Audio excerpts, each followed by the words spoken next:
is the Unshakable Foundation group who meets in Voorhees, New Jersey on Tuesday nights. And my sobriety date is February 22nd, 2008, which is also today.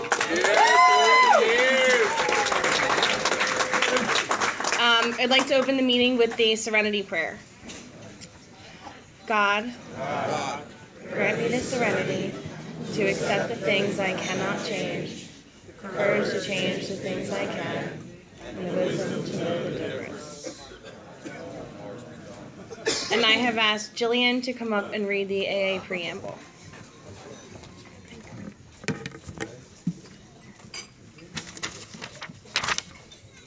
That's not it.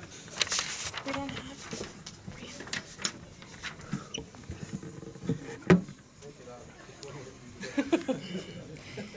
Hi, my name's Jillian. I'm an alcoholic. AA preamble. Rarely have we seen a person fail who has thoroughly followed our path. Okay, great. You said wing it. Doing great. Gotta love Google. Gotta love Google. Getting old. Alcoholics Anonymous is a fellowship of men and women who share their experience, strength, and hope with each other, that they may solve their common problem and help others to recover from alcoholism. The only requirement for membership is a desire to stop drinking. There are no dues or fees for AA membership. We are self-supporting through our own contributions. AA is not allied with any sect, denomination, politics, organization, or institution. Does not wish to engage in any controversy, neither endorses nor opposes any causes. Our primary purpose is to stay sober and help other alcoholics to achieve sobriety. Thanks, Lillian. Tonight's speaker and his wife Bernadette drove all the way from Stratford, Connecticut to be of service with us here tonight. When the committee offered to reimburse him for his expenses, he said, "Don't worry about it. Put it to Dr. Bob's home." I'd like to now introduce Bill B. from Stratford, Connecticut. Yeah, Bill.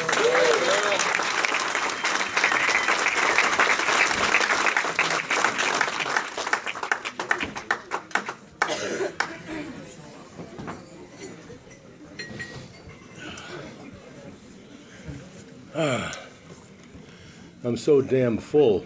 Oh. And somebody just put a piece of cheesecake in front of me. No way, Jose. If it was spiced, it'd be different, but it wasn't. So, my name is Bill, and I am a sober alcoholic, thank you, who has recovered from a seemingly hopeless disease of the mind, the body, and the soul. But I have been saved and sobered up by my higher power and the miracle of Alcoholics Anonymous. And I'm so grateful for that. I'm also grateful for being invited to share some experiences, strength, and hope on this wonderful night with a room full of sober, generous people. That's what you find wherever you go in Alcoholics Anonymous. You find sober, generous people. I've found the best people I've ever met in the rooms of Alcoholics Anonymous. I've led so far a pretty interesting life, met a lot of interesting people, but I swear to God I've never met the kind of people I've met in Alcoholics Anonymous. And I love AA, and I love you all from the bottom of my heart, and I mean that. Since I turned 49, I now have to use a few notes. So I'm going to use a few notes.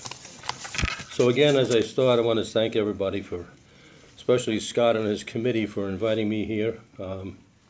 Scott's one of my favorite people from the day I met him. He never stops trying to help. And that's what's wonderful. And I thank all of my hosts and hostesses for inviting Bernadette and I here. I didn't realize until some years ago when Lois Wilson, who my wife and I knew and had befriended and close friends for over 15 years before she passed away. When she first asked me to be a director of Stepping Stones, which she had created a foundation because Bill thought that he would leave his home and 8 acres of expensive property to Alcoholics Anonymous until he was reminded by the board that he had created a rule that said you couldn't leave more than $300 to Alcoholics Anonymous. But Bill, for some reason or other, at times in his life, admitted he thought he was an exception to some of the rules that he wrote. So he did what any good alcoholic would do. He left the problem to Lois. Isn't that what we do with our wives? At least I have. Anyway, so Lois, had some similar thinking that she thought that she would just leave everything to Al-Anon, until she was reminded of a rule that she held right, saying that you couldn't accept anything more than $1,000 at that time at Al-Anon. So her attorney and friends sat down with her and suggested that she put together a foundation that would operate to keep the home and the property in the foundation's hands for the sake of the members of AA and Al-Anon, so that they could always come, have a place to come, visit, picnic, and enjoy for the rest of their lives. And I was so honored to be asked to be a director. I was a director for a number of years, and then as the years went, I'm now an advisory director. I'd like to consider that a promotion, but it's, I don't look at it one way or the other. But what I say, when I was named the director, I found out that Lois was leaving, and did leave, a substantial grant in her will to the foundation to support the home and property in perpetuity. Today, it doesn't support the whole thing. We also need fundraising there. But Dr. Bob's house never had that kind of grant. And it started out from scratch, from simply donations from the guys that put the thing together. And that's why this is so wonderful, Scott, this fundraising for Dr. Bob's house. And it needs all of our generosity to keep going. Of course, for a long time, and a little brochure points it out, and your notes pointed out, it was not in the right hands, that's an understatement. And I had a friend, Don Cassini from Cleveland. I don't know if anybody knew Don. He was a fantastic guy. And I never forget driving to a meeting in Akron one night, and by this time the house was in our hands. But he said he just got so sick and tired of driving past the house on Auburn Avenue and watching all these drunks and hippies, not only drinking but smoking weed and all that. And it was his, to a large extent, his anger and energy that got others interested, including the fellow mentioned in the brochure. He's mentioned because he has a lot of money.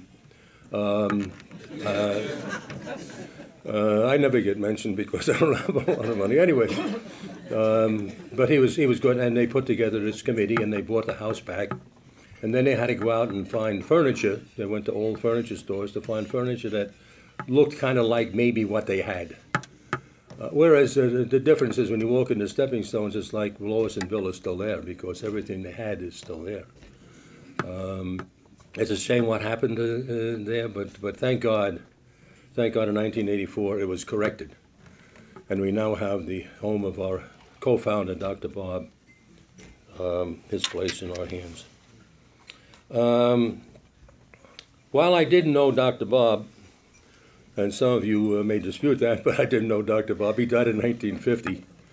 And I did have the pleasure of meeting Sue Withers, his daughter, adopted daughter, and became very, very close friends with Smitty, his son, who was an absolutely delightful guy. And I'm sure some of you here knew Smitty. You're shaking your head shaky, you're shaking your head shaky. Is that just because you're shaky or what? But we got to meet Smitty on the trail. Bernard and I were doing a lot of speaking at that time at conventions and so forth.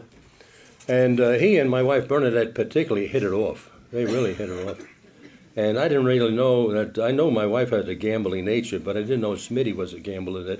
And it turned out that they would gamble on anything. I remember we were sitting in a restaurant in Canada, and there was a fly getting close to the cake on the table, and they literally made it a bet. Who would, from this point on, will the fly land in 2 minutes, 3 minutes, 4 minutes, 5 minutes? And my wife won, and the last time we saw Smitty, he did admit he still owed her $2. He was a fantastic guy. I remember when Smitty's wife passed away after several years, he and his wife had been friends with this couple from Memphis, Tennessee. And this lady's husband in Memphis died, and so that she and Smitty struck up a friendship. And one day, Bernard and I were in Spartanburg, Alabama, Spartanburg, North Carolina. Is it North Carolina, right? Yeah.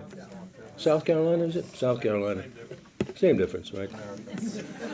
Nothing can be finer than to drink in Carolina. Anyway, and Smitty was speaking, and he asked us to have breakfast with him, and we went out, and there was a lady sitting next to him when we sat down, and he introduced us to her, and said that this is my new bride. And then he pulled me aside and he said I had to do it. It was a shotgun wedding. He was 84 years old at the time, by the way. And I said, I can understand that, Horny. And so he had just gotten married. I don't know. Tonight just brought back a lot of memories, just a lot of memories. In addition to that, if you're around Alcoholics Anonymous, or in Alcoholics Anonymous, I should say, for a while, you get to meet a lot of these old timers, and it's really enjoyable just to sit and listen to them. And there was another fellow that I met in Akron. He came from Toledo, a fellow named Mel Barger. I don't know if anybody, there goes a shaky head again over there. Mel was a writer, wrote a number of books. He wrote a lot of articles for the Grapevine, and we became very, very close friends. And I can remember some of the afternoons that we'd be sitting in the kitchen at Dr. Bob's house, and it'd be Mel and sometimes Smitty and sometimes not, and sometimes other guys, and sharing the history of AA and anecdotes, about the co-founders, Bill and Dr. Bob. And I remember one day there was one fellow that came from Akron, and he was always just a little bit on edge. And this particular afternoon, he said, finally he'd admitted what was bothering him, and he said, I don't understand why Bill Wilson got most of the credit for Alcoholics Anonymous. And whether it was Dr. Bob, without Dr. Bob, blah, blah, blah, blah, blah, blah, blah. And Mel Varga smiled and said to him very simply, he said, it's because Bill outlived Smitty. That's why he outlived him by 20 years. And not only did he outlive him, he began to travel the world for AA as AA's ambassador. And that's why he became so well known and more so than Dr. Bob. And I really think Dr. Bob, even if he had lived as long as Bill, would have wanted it that way. Dr. Bob was really a quiet, unassuming guy, very, very spiritual man when he sobered up. And Bill always admitted he was his anchor. He was Bill Wilson's anchor.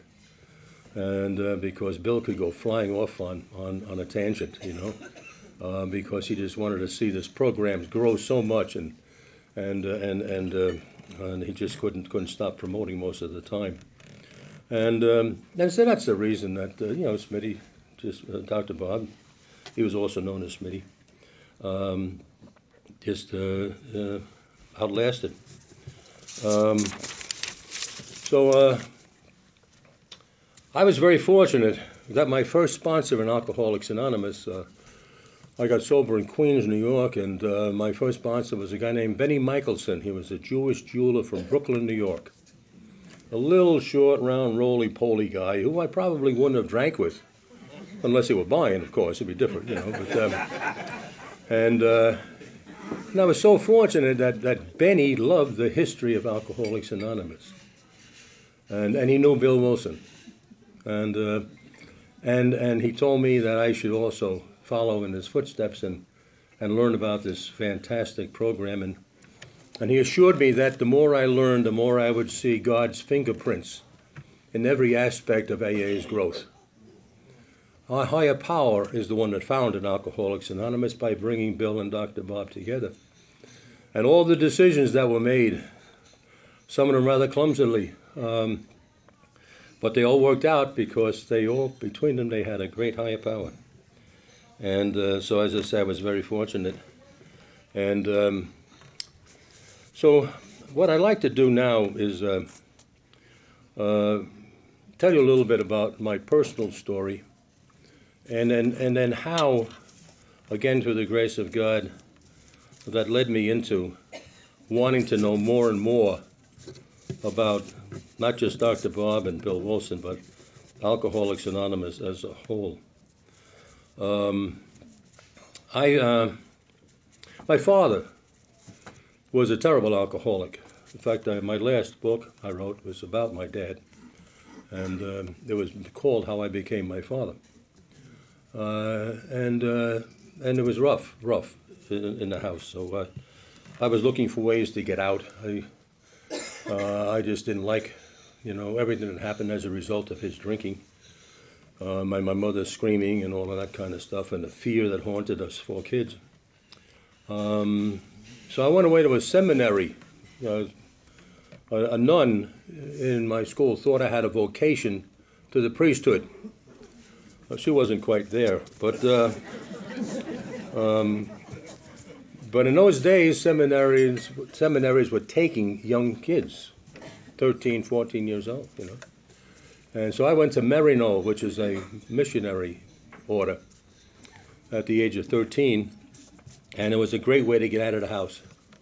I was gone. And I loved every moment of it, being in a seminary. I really did. I loved playing baseball, loved playing football, loved ice hockey. I even loved the chores. I used to work on the farm. We were a self-sustaining place just outside of Scranton, Pennsylvania. And so we would slaughter pigs and chickens and milk cows and all that kind of stuff. We had apple orchards and peach orchards and grew corn and carrots and potatoes. And so I loved all of that, working as a farm boy. The only thing I had difficulty with was religion. I laughed, but my spiritual director didn't. He used to nudge me every once in a while and say, do you really want to be a priest? Well, I didn't want to go home, so I'd say yes. He said, well, then why don't you start paying attention to your spirituality? Why don't you try to develop a closeness with Almighty God? Because if you become a priest, that's who you're going to be preaching about. And I said, okay, Father, I'll do my best. But I just couldn't grab it. I just couldn't. And this leads me into my alcoholism, because I didn't know it then that I could not establish a contact with a higher power. I'd be in the chapel at 5 o'clock in the morning. We'd get up at 4:30. And it was filled with the priests and the seminarians and the nuns, all had their heads bowed, no lights, just candles flickering in the dark. And I look around and I just felt that I was missing out on something. That I felt that they had something. They were in touch with somebody. They were in touch with God, and I wanted to be, and I couldn't be in touch. I couldn't feel God. I could not feel the presence of God, and I tried, and I did try. And I knew, as a result of that I didn't belong here. But I figured it out. I just stayed around for another year. I wound up almost 5 years. And then finally my spiritual director gave up. And he called me into his office one day and he said, William, I think someday you might make a wonderful father, but not in here, he said. So there was a kind suggestion to leave, and I did. And I came out into the world. This is where all the pretty women are, And I got a job as a newspaper copy boy and uncovered a major story. Just, it was too much. Is this clock right here, by the way? Don't look at the clock? Well, okay, now let me know when it's 11:30, would you please? Only kidding. No, yeah, people are getting nervous in the back. No, I'll look at this in a minute. What happened is it was the days of William O'Dwyer was the mayor of New York, and he was a crook, like most mayors of New York. And his brother-in-law was the fire chief. And between the two of them, they were shaking down building contractors, charging them large amounts of money to get a building permit. And they were making millions. And finally, the FBI caught up with them, and the mayor absconded to Mexico, and the fire chief took the brunt of the whole thing. And he was indicted on 99 counts of grand larceny. And I was finishing up my studies at St. John's University in Brooklyn, New York. And one night I was in my ethics class, and I noticed this older gentleman sitting in the back, gray-haired, kind of nervous. And I immediately recognized him because he was on the front page of the papers, right? And this was the fire commissioner, and he was studying ethics at St. John's University after being indicted on 99 counts of grand larceny. I thought it was a hell of a story. So I told my city editor the next morning, and he literally held the presses and put it on front page. And that afternoon, I became a newspaper reporter. Yeah, snuck my way into the job. He said he thought I had a nose for news. And I've always had a nose for something. Anyway, so I became a cub reporter, a police reporter in Brooklyn. And that's where my new life began. All these other reporters, by the way, there were 19 newspapers in the city of New York at that time. Can you believe that? 19 newspapers. Yeah. Today there were 2.5 today. There's the News, the Post, and then the half is the New York Times. Hey, you know where I come from, right, Scott? Anyway, 19. So there were a lot of reporters. And these guys knew I was coming. I was replacing a guy who was retiring after many years. And so I asked the lieutenant on the desk, where can I find? My city editor said to me, instead of trying to tell you what to do, just go over to Brooklyn at midnight, talk to some other reporters, and they'll show you what to do.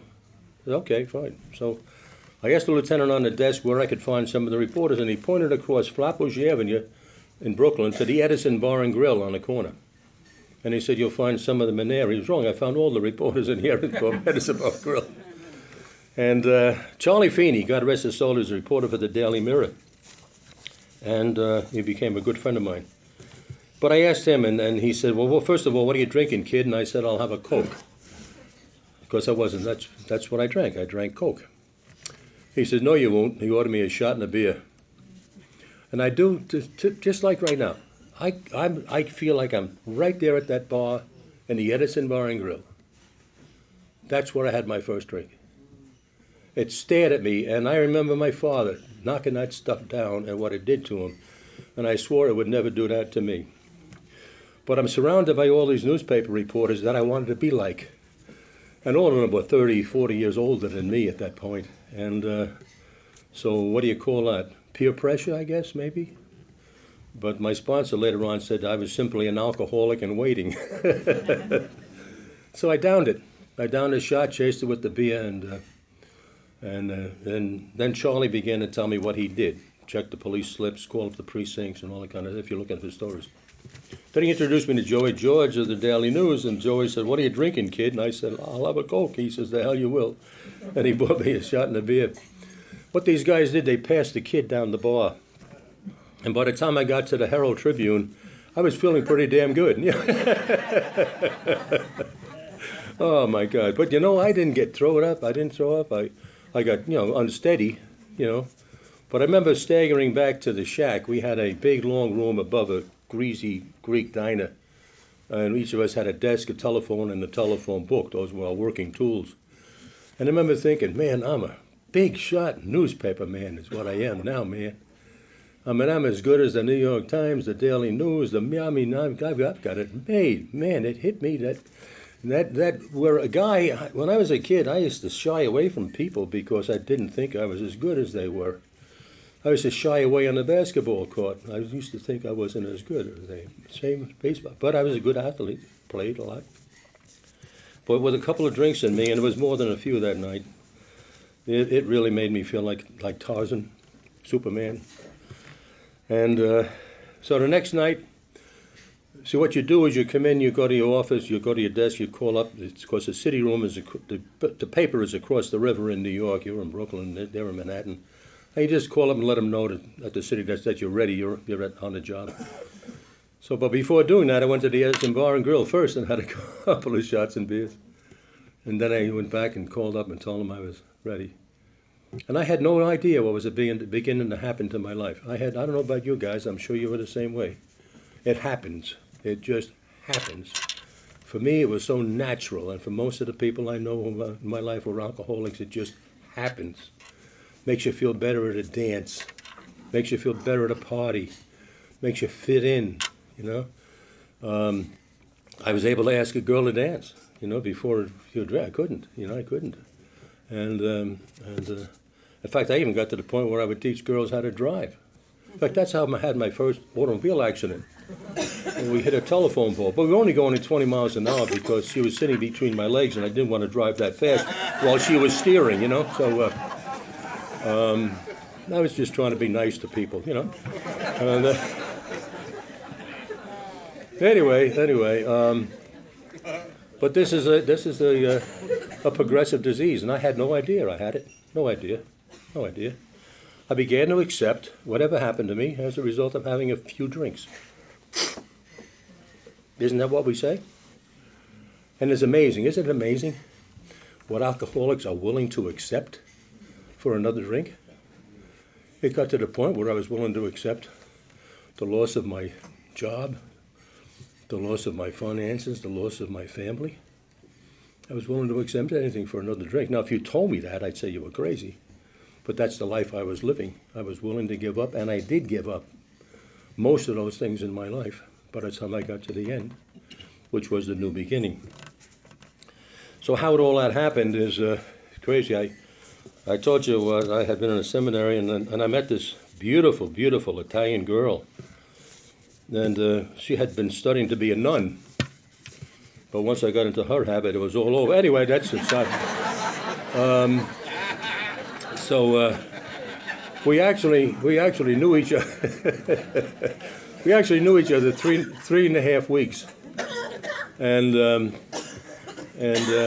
one night I said I had to meet some important friends, and she says, "Oh, don't."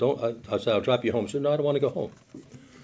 And it was about midnight. I said, "What do you want to do?" She said, "I want to stay with you." And it had been so long since anybody said they wanted to stay with me. I said, "Okay, let's get married." And she looked at me and she said, "Are you serious?" I said, "Absolutely." She said, "Okay." I had to wait till the next morning to get a paycheck because I was broke. So, and then we went down to Elkton, Maryland, which was, I remember that was the elopement capital of the world at that time, right? Yeah. And got married by a preacher, something of the peace, justice of the peace, right? And then we had to come home and face the hornet's nest. And so her mother, who I came to hate with a passion, and then wound up loving like nobody I've ever loved before, except my wife and my mother. But her mother asked us if we would live apart for 2 weeks, so we get married in the church. Back in those days, if you got married by a justice of the peace, you were excommunicated. Yeah, so I was out. And so we had to go see the bishop, get the bishop's approval. And so he gave us his approval, and then we got married in the church on Passion Sunday, when all the statues were covered with purple veils, and there was no music allowed in the church, and they wouldn't let us get married on the altar. We had to get married at the altar rail. Now, if you want to feel like a goddamn sinner, you try that stuff. You know?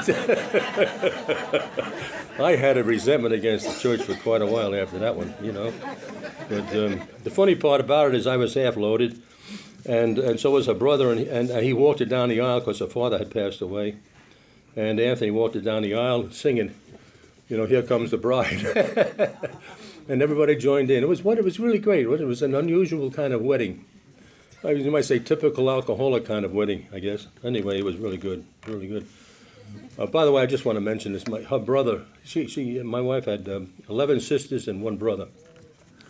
And I asked my brother-in-law once, what was like growing up with 11 sisters? And he said to me, seriously, Of course, I thought he was serious. He said, I didn't know until I was 13 I didn't have to sit down to pee. You know, so he was a real character. He was a character, you know.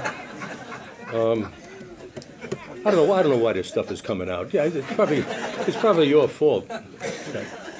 Anyway, so I continued on the merry way, and I began to lose jobs. I should first say that I went from a police reporter to covering general assignments, covering City Hall, covering criminal courts. They found out I could write. They brought me in on night side rewrite, writing for the first edition. Then they found out I could really write, and they brought me in on day side rewrite. And when I was 21, I was a rewrite man for this it was the largest evening newspaper in the world, the New York Journal American. Excuse me, and I'm just sharing this because this is the fact. But the other fact, at 22, I became a byline feature writer. I was traveling around the country interviewing famous people, covering big stories and all that. And then I began to get in serious trouble with my drinking, you know, serious trouble. And as a result, I began getting fired. The city editor liked me, but he thought I needed to be reined in. And so he put me on as the obituary editor. That's a different kind of job than being a byline feature writer, you know. You come in at 3 o'clock in the morning and you're supposed to call up funeral homes in New York to find out what well-known people dropped dead that night. And I didn't particularly enjoy that. Particularly, I used to have to talk to the undertakers, and when they were putting a body together, you know, putting lipstick on, and I'd hear, "Is that the right shade?" You know, that kind of stuff. You know, we're talking to each other in funeral homes, and so it got to the point where I started tearing, to save time, I would tear the obituaries out of other newspapers and paste them on a piece of paper, send them in. This was before computer type, you know, and they sent them into the composing room. But now we were printing obituaries of guys who died a couple of days ago, you know. And my city editor started sending me notes in the city room mailbox, and they would say, "We want fresh obits." And I began thinking to myself, what the hell is a fresh obit? I mean, the bum's dead, right? What the hell? You can't be any. And well, one night I was so drunk, you know, the janitor used to leave some old newspapers laying around, and I picked up an old one. The guy died 4 days ago, and it made the first edition, and I knew I was going to be the last edition. So I had a friend of mine on a major weekly news magazine.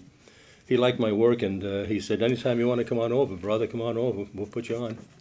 So I went to work on this weekly news magazine. And that lasted me 3.5 years before they caught up with me on that. I turned in a phony story from Las Vegas. I was drunk. And so I knew they were going to fire me, so I quit, and I got a job working for WOR Radio here in New York. Well, here in New York. And that lasted 6 months because I couldn't make deadlines. You know, in radio, you got to have real sharp deadlines. You can't say on the air, the news is delayed a little bit because Orchert didn't finish his copy. You could not do that on the radio. You know, it had to be there. So they fired me. I wound up in a small PR firm, and that lasted a couple of months, and then they fired me. And at the age of 27, I was unemployable. Had drank up 2 homes. When we had 4 children at that time, and we moved into my mother-in-law's basement in Queens. And I hated it, man. By this time, you know, some people get very skinny when they drink and don't eat. Me, I don't, you know, I got very fat. At one point, my fighting weight was about 330 pounds, you know. Anyway, so, in fact, the reason I mentioned that is 45th Street. There's a lot of drinking on 45th Street, a lot of bars. In fact, the whole 45th between Lexington and 3rd is all bars, right? Oh, yeah, I know you're from someplace. Anyway, I was known as the Moon on 45th Street. You know, they'd see me waddle into the joint and say, "Hey, look, the moon is out tonight." Yay! So, yeah. I used to have to laugh, too, otherwise they wouldn't serve me. So, got a call one day. I was over in some joint in New York. It wasn't a joint, it was a club. I was supposed to meet somebody there, and I thought this person was going to hire me to do a special project. And it was Bernadette calling me by accident. She knew where I was going to be. She called a friend who knew where I was going to be. And she said our oldest daughter, Judy, who was then 5, had a serious urinary infection. and had to be taken to the hospital, and would I meet her there? I said, sure. So I arrived, and I was so drunk I fell out of the cab, and Bernadette was crying like crazy, and she begged me not to go into the hospital. On the way home, we stopped, and she said she hadn't anything to eat, so we stopped in a Chinese restaurant. Never forget that. But it served booze, so she said I ordered 9 drinks. I don't remember ordering 9. I used to order them more than one at a time, though, because bartenders are very slow. As I'm sitting there, she said, she told me most of the story. She looked at me and she said, why? Now, Berna had asked me this question a number of times, and I always avoided it. This day, she wouldn't let me avoid it. And she said, why are you doing this to yourself? Why do you keep doing this to yourself? Look at you. Just look at you. I didn't want to look at me because I knew what I looked like. I was big, fat, sweaty, stinky. My clothes were wrinkled. I was ashamed to be with somebody, and I'm sure they were ashamed to be with me. At least that's what I thought. And she said, for God's sakes, what are you going to do about it? And I said, I don't know. I don't know. I know there is something wrong. You know there's something wrong, but I don't know what to do about it. Help me. For the first time, I reached out to someone, my wife.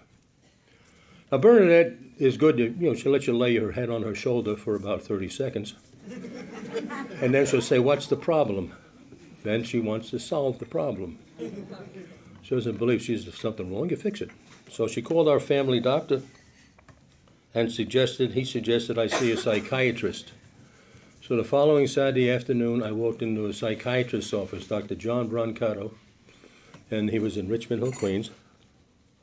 Of course, on the way to his office, I stopped off at Fred Funk's Saloon. I had about 6 doubles to get ready. You got to get ready for these big events in your life, right? And to me, seeing a psychiatrist was a big event. So when I walked into the psychiatrist's office, I started looking around for the couch. You see in the movies, you walk in, you lay on a couch, right? And you tell the guy, my father beats me all the time, and so-and-so does, but he had no couch. And I figured, Jesus, this is a real psychiatrist, Instead, he sat me right down, right in front of his desk, in a chair in front of his desk. And he was a little short guy, a little skinny guy with a pencil mustache. I'll never forget, pencil mustache and half glasses. What, a pince nez? And he looked down at me and he said, what's your name? I said, I made an appointment with you. It's Bill. Oh, that's right, Bill, yeah. How old are you? I said, I'm 27. He said, what the hell are you doing in a psychiatrist's office at 27? That's what he said to me to start. I said, well because I think I'm going crazy. See, really, the reason why I was willing to go is because I thought I was crazy. That's why I was doing all the things I was doing and doing them over and over again. Things I didn't want to do and doing them over and over again, right? We do them over and over again, and we don't want to do them in the first place, right? And he's looked at me and says, well, tell me what you're talking about. And I talked about some of the things that, like waking up on a subway train and there's nobody around. So you figure all by yourself. Except when you lift your head up, you see the whole car is packed except around you. And everybody's staring at you.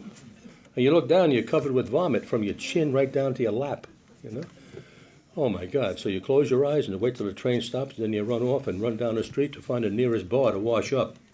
Because bars are the only place you can wash up, right? So, and then he stopped me. He said, I understand now. I says, what do you mean? He says, you have a lot of problems with alcohol, don't you? You drink a lot. I said, I don't know what you mean by a lot. He said, well, let's figure it out. He said, what do you drink, beer? I said, yeah. Do you drink beer on what, weekends? I said, yeah. You ever drink beer on Mondays or Tuesdays? I said, yeah. You ever drink beer on Wednesdays or Thursdays or Fridays? I said, oh, yeah, sure. He said, aside from beer, do you ever drink any rye? I said, yeah, I like rye. You ever drink any scotch? Yeah, scotch is a good drink. I think I said to him, it's an acquired taste. I was trying to sound, with it. And he said, oh, you ever drink any gin? I said, yeah, I like gin. Did you ever drink any wine? I said, yeah, wine is good. How about bourbon? Yeah, bourbon is one of my favorites. I like bourbon. Bourbon and water. What he was doing, was to paint a picture of a guy who was 27 years old, drank every day in the week, anything he had his hands on, right? And then he asked me the big question. He said, Bill, do you know what an alcoholic is? And I straightened up, because I knew the answer to this one. I said, I certainly do. And I described the guy sitting on a Bowery in the curb, right, picking lint out of his navel and popping it in a brown paper bag. And he said, Dad, yeah, that's an alcoholic, Bill, but that's an alcoholic in the final stages of his disease. He said, he wasn't born on a Bowery curb. He says, well, probably born in a nice place like you, maybe even a nicer. And through the use and abuse of alcohol, that's where he wound up. And that's where you're headed. I wanted to punch him right in the mouth. I said to myself, who the hell does this bum think he's talking to? I came here out of the goodness of my heart, and here he is talking to me like this. He wanted to save my life. That's all he wanted to do, you know. And I says, oh, you think I'm an alcoholic? He said, yes, I think you're an alcoholic. I think you're powerless over alcohol and you need help. I said, well, how often should I come? He says, I can't help you. I said, then what the hell are you talking to me about? He says, psychiatrists can't help alcoholics when they're drinking. When they sober up and have other problems, we can help them out. But I'm not going to waste your money. He said, it costs $50 a visit. Why should I waste your money? This was a straight guy. And by the way, when I sobered up, I thanked him 6 months before he passed away for saving my life. So I said, what should I do? And he went through his Rolodex and he wrote down the phone number of AA. He said, if you really want to help, call these people. They'll help you. I said, okay. So I went home. Now, how do you tell your wife that a psychiatrist thinks you're an alcoholic? That's a tough row to hoe, you know? So I stopped back off at Fred Funk's saloon, had about 4 more shooters to think this thing through, you know? And then when I got it laid out, right, I went home. I went down to the basement. My wife and I slept on two cots behind the oil burner. And the kids slept around the walls in cribs. And she was very excited. You want to know, what did he say? What did he say? I said, well, sit down. I said, I got to talk to you about this. I said, this guy's a strange guy. I said, he thinks I'm an alcoholic. What did you say? I said, oh, he thinks I'm an alcoholic. But he said, you got to know what he thinks an alcoholic is. Well, what did he say? He said, well, first of all, alcoholics, he said, are usually very intelligent people. That's what he said. He did say that, by the way. Somewhere along the line, I think he said that. Anyway, but he said, most of all, alcoholics are very sensitive people. And he said, what happens is when they get upset, they have to reach for a drink. So he told me to tell you to stop yelling at me from now on. And have your mother lay off me, too, you know. And she said, well, what else did he say? So help me God, and there she is, testimony to my truth. What else did he say? I said, he wants me to go to something called AA. And she looked at me and she said, well, how is American Airlines going to help you? So she said, that's how Little Al-Anon was known back then, you know. This is 1961. I said, no, it's not it's AA. It's got to do with drinking. Oh, she said, then you're going to go, right? I said, I'm going to go. So I went over to New York, and make a long story short, I walked in. There was a wonderful guy at the desk named Tom, and never will forget it. Be a 6'6" guy. When I shook his hand, I thought he had a catcher's mask on, a catcher's glove on. His hand was so big. And he said, my name is Tom. I'm an alcoholic. You got a problem with alcohol? I said, no. But there's a psychiatrist back in Queens that thinks I do. And he sent me over here for some information. Oh, he said, you want some information? I know it sounds goony. It was goony then, too. So he said, I'll tell you what. I'll take you to a meeting, and you get all the information you want. I'll take you to a meeting.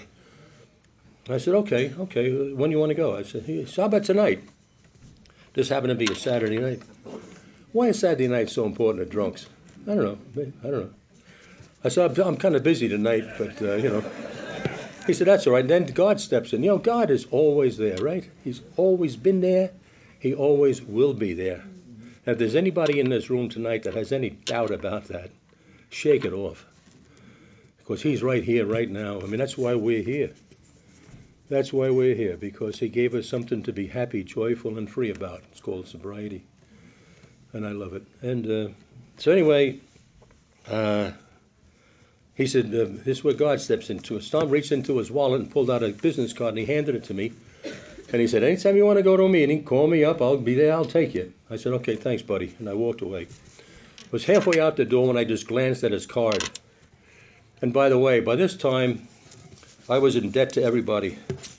I owed Beneficial Finance Company, I owed Local Loan Company, I owed Citibank, it was then called the First National Citibank, I owed Chase Bank, I owed a lot of them, and including loan sharks. I was about $67,000 in debt, and we had 5 judgments against us, and so I wasn't very good at practicing good finances. And so I glanced at his card, and so help me, it said, Tom so-and-so, Vice President, Chase Manhattan Bank. And I said, geez, I ought to get to know this guy, you know. The great manipulators, aren't we? The great manipulators, right? So I turned around, went back to the desk. I said, Tom, I think I can cancel my meetings. I think I can go with you tonight. So he said, great. So he took me to my first AA meeting. Didn't work because I wasn't ready. I heard a guy speak, and he talked about, you know, having problems at home. I said, anybody can do that, you know. He talked about having automobile wrecks, drunken auto wrecks. I said, anybody can do that. He talked about getting in trouble with the law. I said, anybody can do that. You know, so if you don't want to be an alcoholic, you don't have to be an alcoholic. You just die from it. That's all, right? Just die from it. That's all, because it kills us. You know, so often, so many of us stop thinking about that. Stop thinking that we're dealing with a deadly disease, a disease that wants to kill us. And it kills us when we sort of let go of the word vigilant. Constant vigilance is what keeps us sober. Anyway, so it didn't work, and I went home. I told my wife I didn't have to go anymore, and she said, "Why not?" I said, "'Cause, you know, I've learned that if I kept on drinking the way I was drinking, someday I could have a lot of trouble." And she looked around at the old burner and the cots we were sleeping on, and the cribs, kids in the broken cribs, and the fact that we had no money, weren't even paying her money and mother any rent and whatnot. And she said, "Someday we could have a lot of trouble." And she just got up and walked away. She knew how sick I really was. The following April, first week of April, 1962, I was sitting on a window ledge of the old Margarita Hotel on East 21st Street. It's now a police station. And because I wanted to jump. I came to in a seedy room and smelled, naturally. And I knew at 28 my life was over. I was in so much debt. I now had some DAs looking for me on bad check charges. I knew my wife hated me, my children were afraid of me, and I had no place to go in this business. And so the only way out was out. And I sat there, and I sat there, and I sat there, crying like a baby. And finally I just couldn't do it. And I just crawled back in and said the best thing to do is I'll just go home, leave my wife for good. She'll be better off without me, and I'll just go disappear. I'll go home, and I go down to the basement, and Bernadette was ironing some clothes. I'll never forget it. She's ironing some clothes. And she says, "Oh, you're home?" I said, "Yeah." And I said, "I decided I'm going to leave. You're better off without me." And she kept ironing, and she said, "Before you leave, do you think you owe me one last favor before you leave?" I said, "Yeah, I guess so." What do you want?" She said, "Bill, for God's sakes, why don't you give AA another try?" That's from a woman who I thought hated me. And I couldn't handle it. I just couldn't believe what she said, and I just bartered up the stairs and down the street to City Line where the elevator ran, and there's a bar under the elevator, and I ran into the bar, and I ordered 2 double shots. I never will forget it. And then I looked in the mirror. You know, the problem with mirrors is they always tell the truth. You know, you can't fool a mirror. You can't. And I saw what was staring back at me, and I said, I just don't have a chance. I don't have a chance. And I turned around and I walked away, and I came back home, and I took a shower in my mother-in-law's apartment. And then the phone rang. There was a guy named Joe that I met a year before. I didn't know it at the time, but I found out that Bernadette had called him. She had his business card from the year before and told Joe that I was in serious trouble. And Joe was calling me back, and he asked me simply on the phone, he says, "I hear you're having a lot of trouble, Bill. Would you like to give AA another try?" And I said, "Please, Joe, please." And that Monday, the following day, Monday, Joe and Betty Michelson, who was to become my sponsor, and 2 other fat guys in the car. He had this big old packet that could seat at least 7 people, sometimes 8. You could not 8 if you had fat guys. You only could seat, 7. So. But I climbed in the car, and so now we had 4 fat guys and three other normal guys. Anyway, and all the way to the meeting, the fat guys would just chew in my ear. We're glad you're with us, and don't drink, and blah blah blah. Take the cotton out of your ears, put it in your mouth, all that, on and on and on. And got to the meeting, and they also told me that I needed to get a sponsor. And since Benny had picked me up, I asked Benny to be my sponsor, and he simply said, "I'll see." And so we went to the meeting. After the meeting, Benny grabbed me like this, and he brings me into the kitchen, and he fills the kitchen sink up with hot, soapy water. In those days, we drank coffee out of mugs, right? We had a lot of ashtrays, and forks and spoons for the cake and whatnot. So we had a lot of stuff to wash. And we would bring it into the kitchen, put it near the sink. And so Benny said, "You wash, I'll dry." And so I washed all the stuff, and Benny dried all the stuff. And then we shut the place down and got back in his car.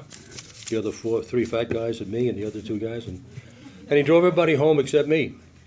And finally, after we dropped everybody off, he came and pulled up in front of my mother-in-law's house. And he turned to me and he said, "Okay, since you washed and I dried, I'll be your sponsor." He said, "I want to see if you were really committed to wanting to get sober." And you showed me tonight you were. And I was. I became willing to do whatever it took to change my life, to stay sober. And he said, "I'll help you." And he did. And he showed me his way. And even when we got to the 4th and 5th steps, this Jewish jeweler took me to a Matt Talbot AA retreat at a Catholic monastery to do the 4th and 5th. That's the kind of sponsor I had for the first 31 years of my sobriety. And you know what happens when we get seriously sober? We begin to find out we can do things we never thought we could do. And we begin to get the courage to try it. And that's what I did, because I wasn't going to go back into my media business, I thought, because I was washed up. Nobody wanted me. And he said, "How do you know?" I should try. And so I did. And so I got a couple of really good jobs, and not too good in the beginning, and I worked my way up to where I wound up in Cleveland as the top corporate executive of communications for a billion-dollar corporation, but it was run by a CEO who every other word was profanity, and he was just a terrible human being to work for. And so I decided to go find another job, and the finance guy, who was a friend of mine, said, why look for another job? He said, "You're going to run up with another CIO like this?" He says, "Why don't you just start your own business?" And he got 3 other guys, very wealthy guys in Cleveland, and they put together a lot of money to finance me in my first communications company in New York. I was 7 years sober, and God was giving me something to really do.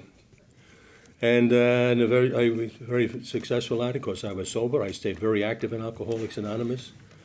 I began to chair meetings at Sing Sing Penitentiary, and I took over meetings at Sing Sing. I chaired Sunday and Thursday for 16 years at Sing Sing, and I loved every moment of it, to watch guys really, really trying to get their lives back together again. And I still have some of those guys who are still friends of mine, and they're out now and doing well. Of course, Alcoholics Anonymous will work for anyone, anywhere, if you wanted to. And then I bumped into a guy, in the financial business, and was putting a new company together, and his name was Larry Fox. And we had lunch, and he said, "Bill, I'd like you to think about being part of this." He said, "I'm starting a motion picture production company, independent of the studios. I got 3 guys, pretty experienced guys, but we need a guy who knows something about story, about what really makes a story. What makes a story interesting, makes a story dramatic, makes a story funny, whatever." And he says, "You got a hell of a lot of experience at doing that in the newspaper business," and I should have told him in my own personal life too. But anyway, so I met the other 3 guys. We hit it off, and I joined them. We started a company called the Artists Entertainment Complex, and we began making movies. And what I'm leading up to is this, getting back to Dr. Bob's house. First of all, I should tell you, because, even though I'm a very humble man, I like to brag once in a while. You know, no, I am a humble man. In fact, my sponsor tells me all the time, I got so much humility. I'm proud of it. You know, so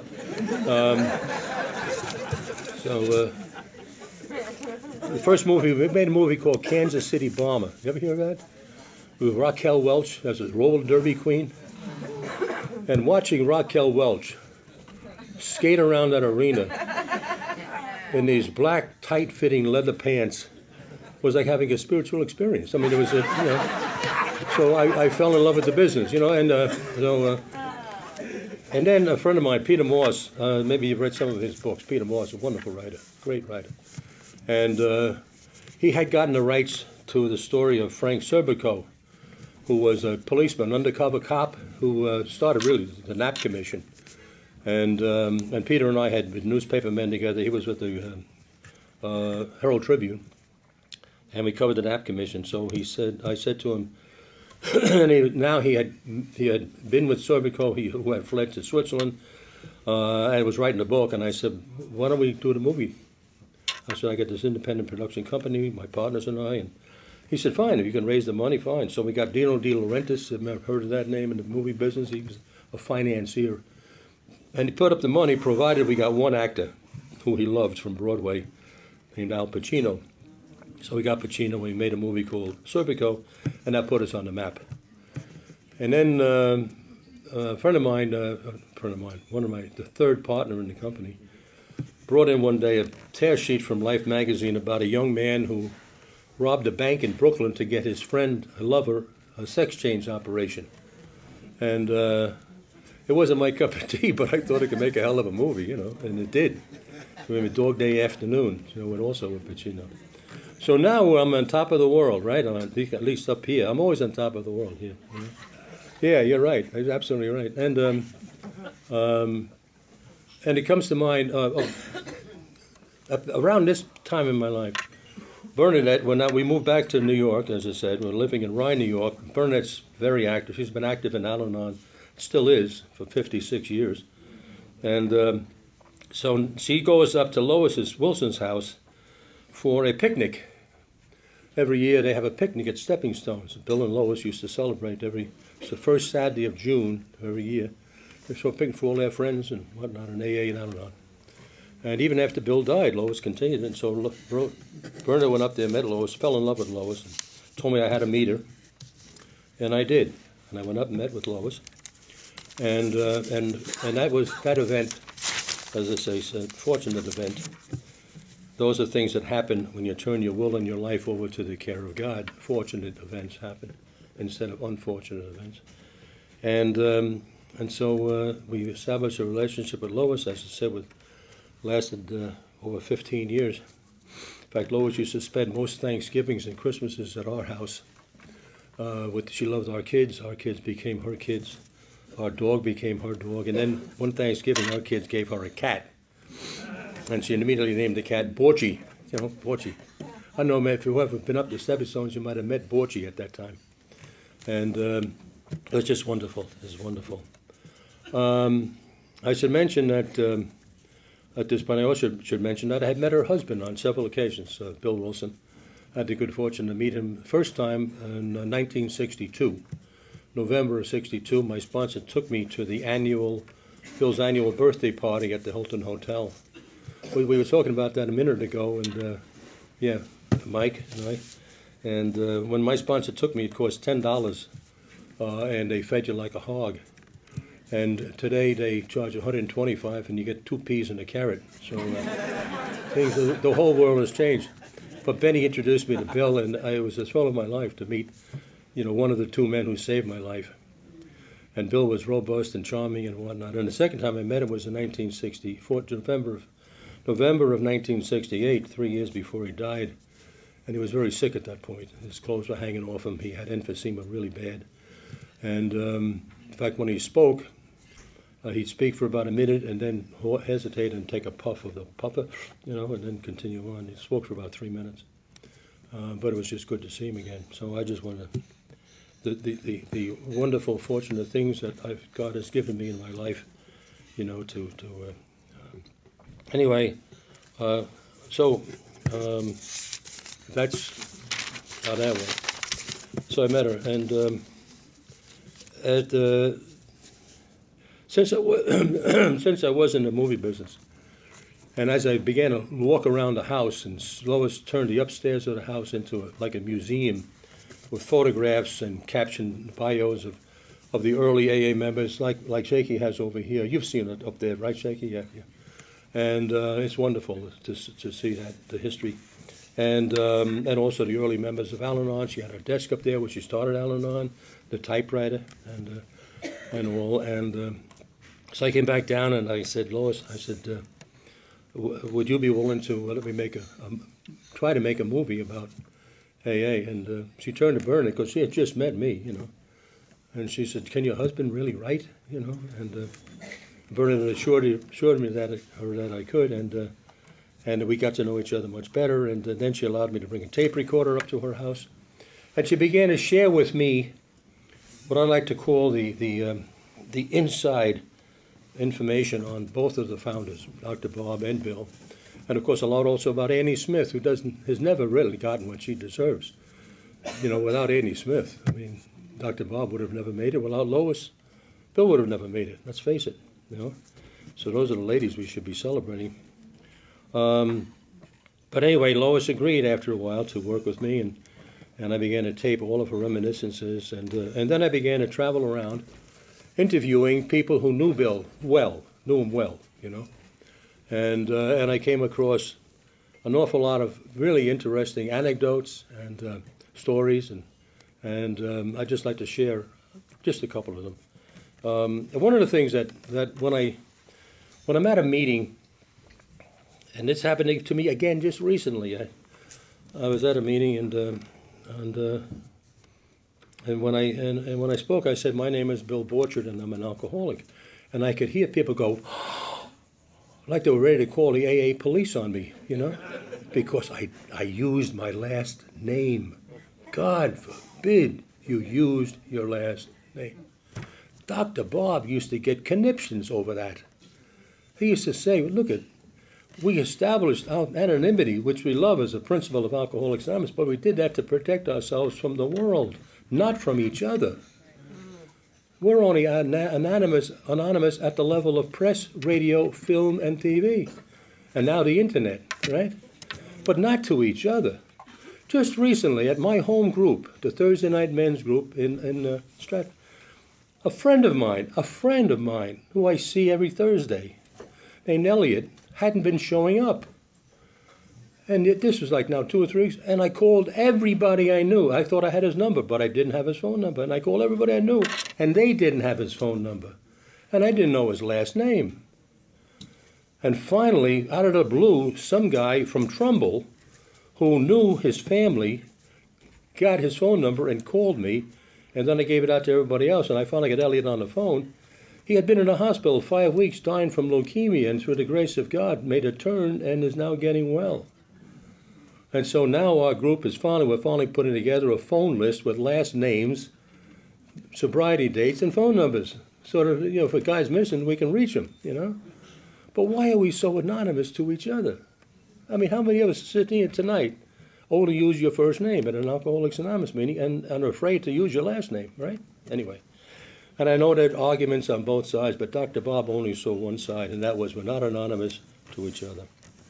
I found out hot and heavy when I was doing my research for the movie I wanted to write. And of course, he was very strong about no Freudian stuff. Bill was beginning to talk to psychiatrists about, the mental part of the disease of alcoholism and how psychiatrists could help. And that's from Dr. Bob, and you have it in the literature, none of this Freudian stuff, okay?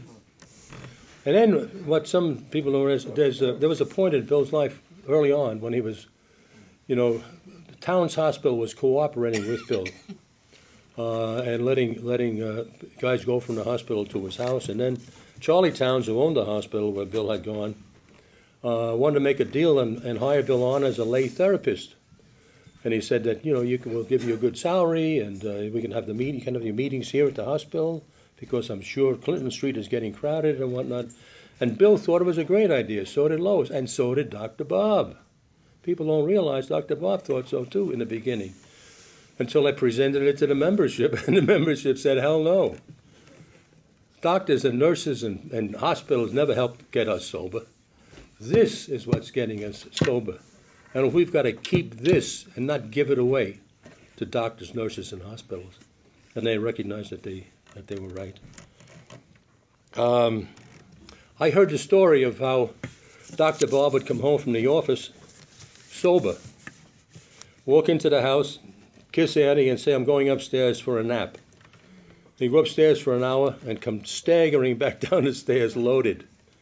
And Annie couldn't understand how it happened. Of course, he was sober when he came home.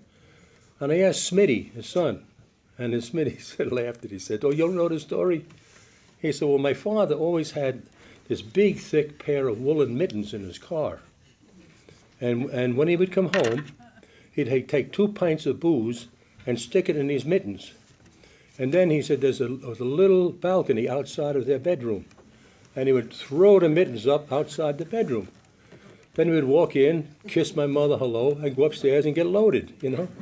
So,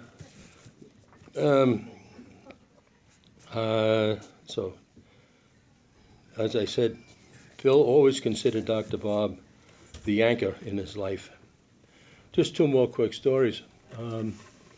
I heard that Time magazine wanted to put Bill Wilson on the front cover of the magazine, Man of the Year, and Bill turned them down. Said that because of anonymity, I have to turn this down.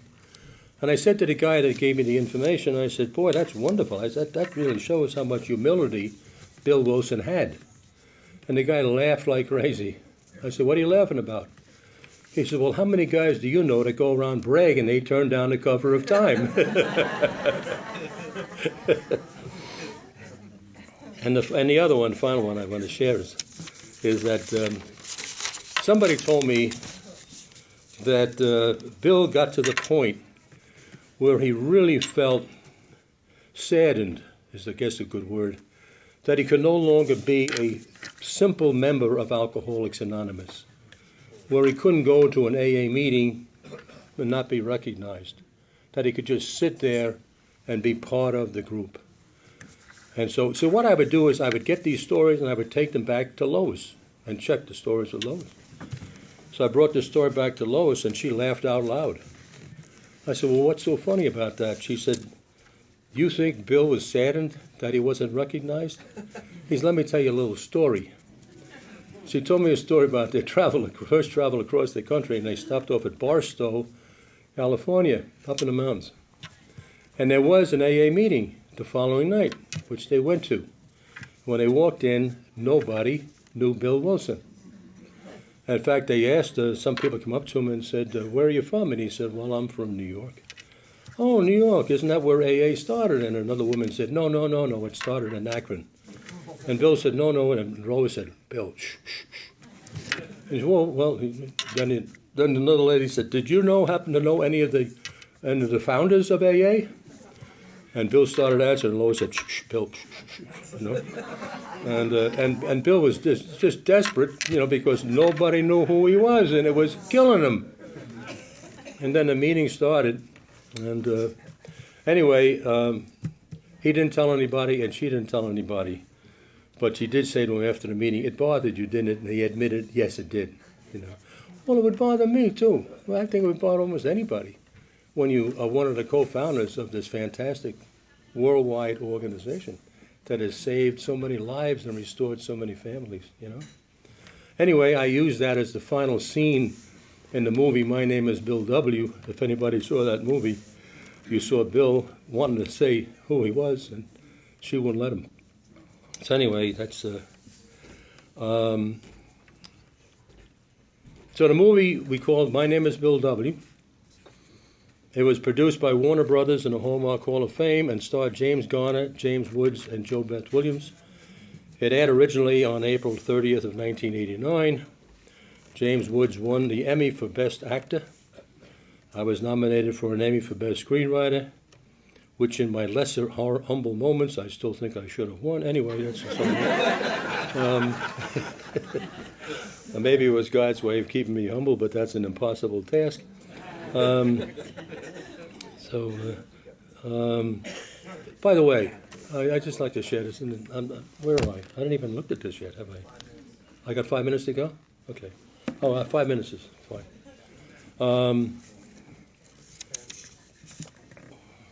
I never used to talk about the fact that I wrote My Name is Bill W. and what a success it was, because I was so egotistical. I wanted you to think I was humble. So if I told you about it, then you might think I'm egotistical, when I really want you to think I'm humble. Isn't that crazy? Isn't that crazy? You talk about the mental part of this disease, it drives you nuts. It drives you nuts, you know? So I wouldn't talk about it. And then one day I was talking with Peter DeShaw. Peter DeShaw was one of the greatest guys in the world. You would love this guy. He's passed on now, but he was the executive producer of My Name is Bill W., and I can tell you now he was a recovered alcoholic. And one day we're talking. And he said to me, "Hey, Bill, do you tell your friends that you wrote this movie?" I said, No. He said, "Well, why not?" I said, "Well, I don't want them to think of you." He said, "You don't want them to think what you are." He said, "Look," he said, "you and I didn't make this movie. Our higher power made this movie." And I came to believe that. Because I have now come to believe, and I have for some time now, that God uses us, and we know that almost from the very beginning. He uses us to do things for Him to help other people. We're our eyes, ears, and nose, and legs, and arms, and that's what we are. And that's what that was all about. And then I had all these tapes from Lois Wilson, and we moved to a new place in South Carolina, and one day I found them in a box, and I saw to play one, and Bernadette came running into my office and said, "Oh, those are the tapes from Lois. What are you going to do with them?" I said, "I know, I got to think about it." "No, what are you going to do with them? You got to do something with them." "I know, but I got to think. Well, what are you going to do with them?" You know how wives are. So I knew I was going to sit down and write a book. So I sat down and I wrote a book, because I felt that the Bill W. story told about all the pain and suffering that alcoholics go through with this terrible disease. What we don't think about often enough is the fact that we affect at least 5 or 6 other people with our disease. We affect our wives, our husbands, we affect our children, we affect our in-laws and outlaws, we affect our friends. And those people are there in the shadows suffering from a disease they don't know they have. And Lois talked to me about that a lot. And so I felt that this book needed to be written for the help of those people. And so I wrote it. And then Hallmark Hall of Fame called me and said, "We want to buy the rights and make a movie." So I said, "Fine." And so I wrote a script for that, and we made a movie called When Love Is Not Enough, the Lois Wilson story. And great cast. But I would just want to share this with you, and then I'll close. I went on a book tour with that book, and they sent me all over the place. And one day I was in Chicago, and one of the big bookstores in Chicago. Then I gave my pitch, and my pitch was simply, that I interviewed Lois Wilson like I was a newspaper reporter, an investigative reporter. I knew how to ask questions and how to get answers. And so and this guy asked me, "Did she answer every question you asked?" I said, "Yes." I said, "Every question." "I don't believe that." I said, "Well, she did. I'm not telling you a lie." But she answered them often in her own way. Maybe not the way I would have liked to have answered it, but he said, "What do you mean?" I said, "Well, I'll give you an example." I said, one day we're sitting in a living room at home, stepping stones, and for some reason or other, we got on the subject of sex and alcoholism. And I think Lois was about 94 at the time, I think, so sex was constantly on her mind. And no, but I think I brought it up because it was constantly on my mind anyway. And I remember saying to Lois, I said, "Well, what is it like? What was it like when Bill would come home smelly, stinky, sloppy drunk and crawl into bed with you and want to make love?" And she hesitated for a moment, and then she looked at me with that little soft smile, and she said, "Ask your wife." So,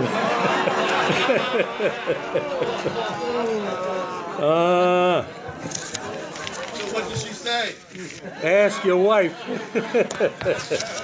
Anyway, I really appreciate you letting me go on and on like this. And the reason I shared about the movie, because in the movie we used Dr. Bob's house. In fact, we had to build 2 dormers. So we shot the movie in Richmond, Virginia, and we had this house on the corner, but it didn't have dormers, so to make it more look like the house on Ardmore, we put 2 dormers on it. And so those 2 lives of Dr. Bob and Bill Wilson and the story of Alcoholics Anonymous intertwined in that movie. And I might be telling you shortly that something else might be coming up pretty soon too. So anyway, Dr. Bob's house needs our help. You know that, and I want to congratulate this wonderful committee for this now for the 4th year, and hope to be with you next year. Thank you very much.